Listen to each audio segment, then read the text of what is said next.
Hello students, today's class for class 12th chapter कर रहे हैं हम 7 इंटीग्रेशन स्टार्ट किया है अभी हमने।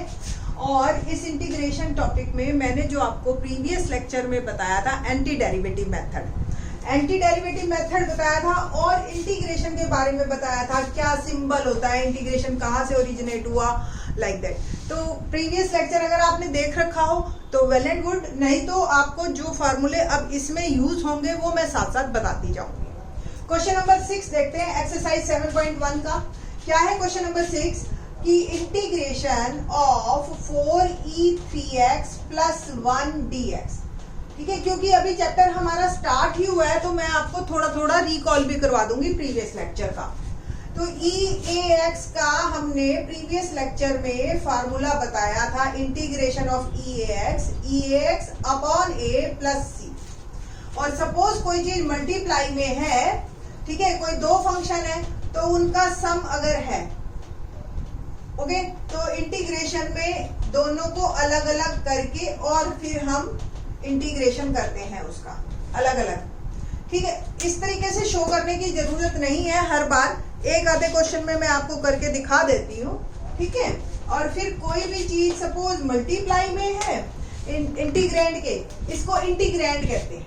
ठीक है, और ये dx है, यानी कि किसके विद रिस्पेक्ट टू जो है हमारा डिफरेंशिएशन हुआ था ना। सपोज AFX है, सपोज कोई एक कांस्टेंट मल्टीप्लाई में है तो A को बाहर कर दिया जाता है और FX dx आ जाता है। तो इस तरीके से आप बड़े आराम से ये इंटीग्रेशन कर सकते हैं इस वाले पर्टिकुलर केस में। किस तरीके से है देखिए, integration of 4e3x dx plus 1dx।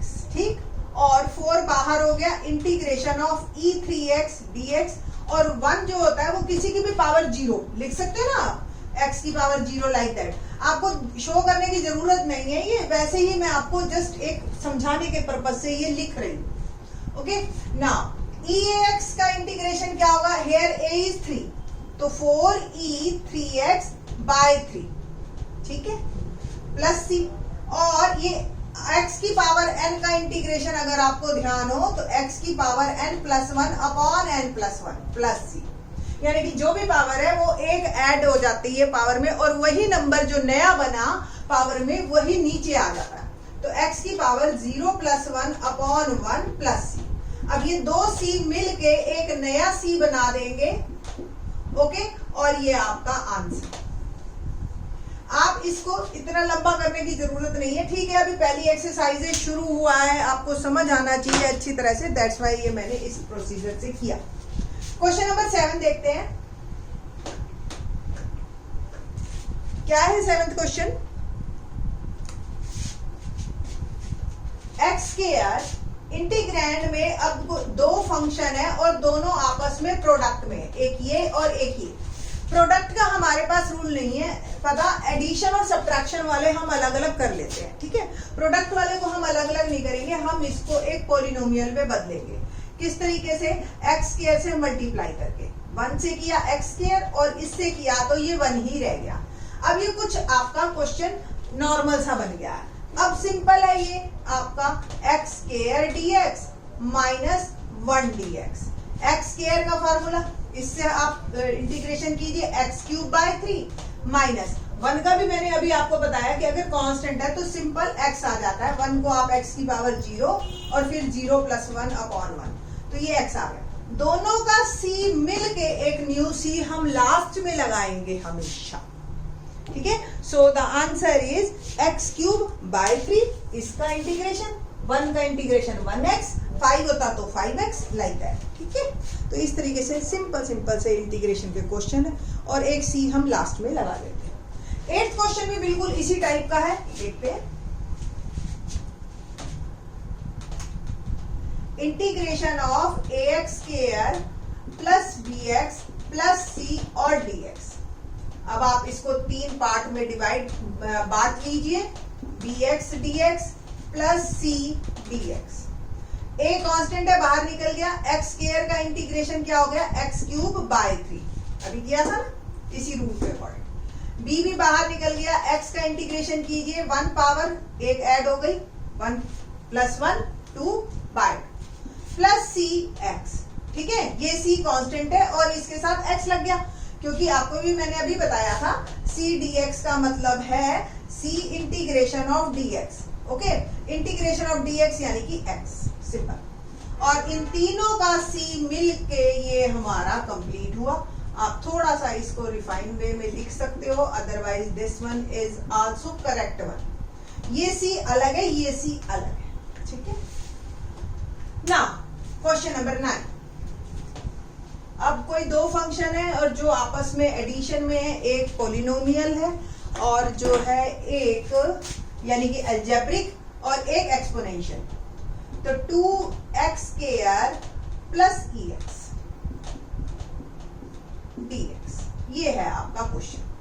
तो 2 एज इट इज बाहर कीजिए, x² dx plus EX dx, ठीक है जी। और 2x² का x³ 3 plus EX plus C is my answer. ये था क्वेश्चन नंबर 9। क्वेश्चन 10 देखते हैं।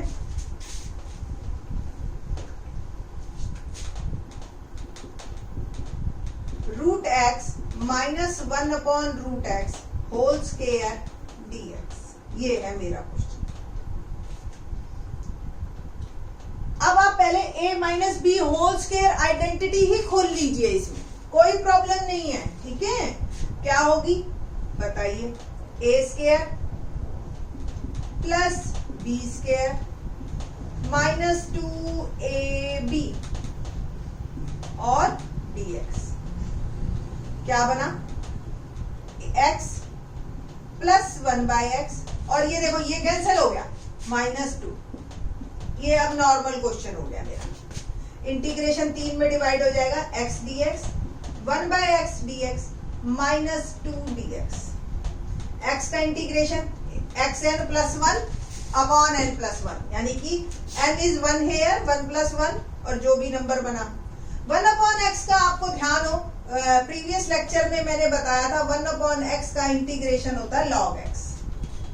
तो ये आ गया मेरा log x माइनस 2 dx यानी कि 2x plus is my answer. तो बहुत सिंपल से आसान से हमारे ये क्वेश्चन हैं, ओके। नाउ चलिए जी आगे मूव करते हैं हम। 10 तक तो हो गए हमारे क्वेश्चन, ठीक है। 11th क्वेश्चन देखते हैं।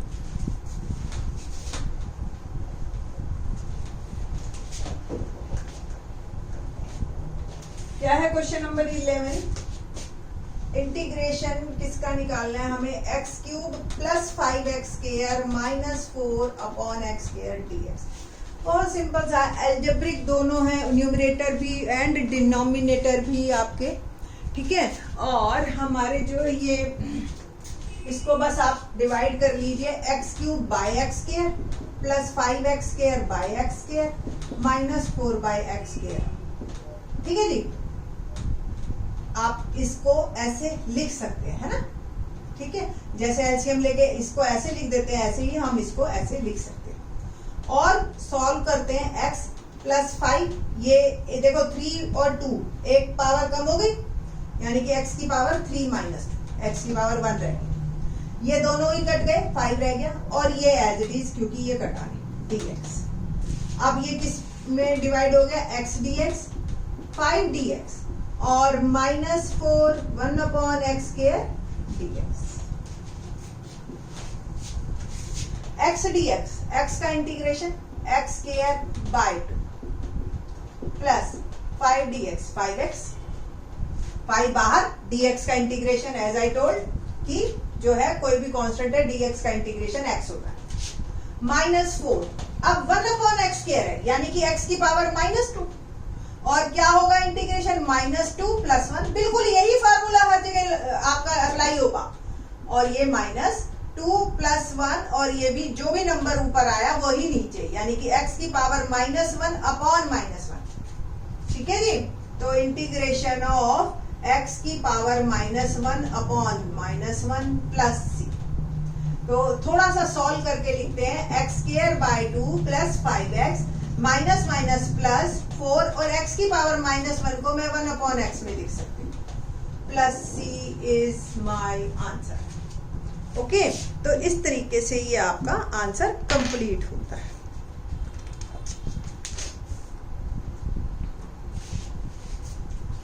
नेक्स्ट वन 12th क्वेश्चन देखते हैं।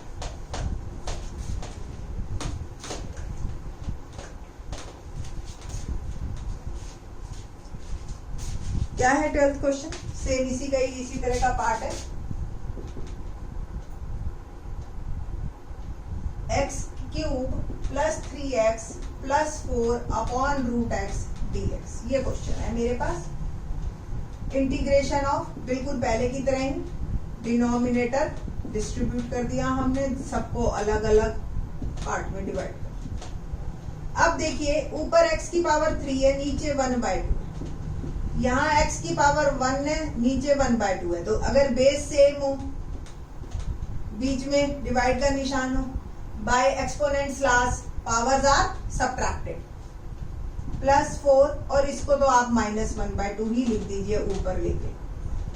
थोड़ा सा सॉल्व कीजिए। 3 - 1/2 यानी कि 2 3 6 -1 5/2 है ना, प्लस 3x 1/2 प्लस 4x -1/2। अब बस आप इसको डिस्ट्रीब्यूट कीजिए 3 पार्ट में, x 5/2 dx plus 3x 1/2 dx plus 4x -1/2 dx। Integration करते हैं, एक यही रूल सब में लगेगा, x की पावर n dx का x की power n plus 1 upon n plus 1 plus c।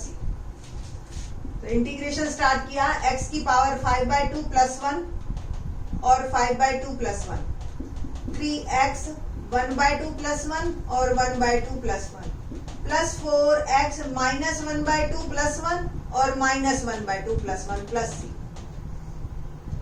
x की पावर 7/2 अपॉन 7/2 प्लस 3x की पावर 3/2 अपॉन 3/2 प्लस 4x की पावर 1/2 अपॉन 1/2 प्लस c। थोड़ा सा बस इस तरीके से लिख दीजिए कि एक 12th क्लास का बच्चा लगे कि भी उसने लिखा है आंसर। तो 2/7 लिख दिया, सेम 2/3 और एक 3 ऊपर है, ये कैंसिल कर देंगे, 3/2। ऐसे ही 4 और ये 1/2 ऊपर चला जाएगा घूम के, और x की पावर 1/2 प्लस। ओवरऑल आंसर लिखने वाली बात है बस। अब 2x 3/2 and plus 8x 1/2 plus c is my answer. ठीक है जी, तो इस तरीके से ये आपका आंसर क्वेश्चन नंबर 12th जो है हमारा कंप्लीट होता है। ठीक, क्वेश्चन नंबर 13 देखते हैं। Let's start.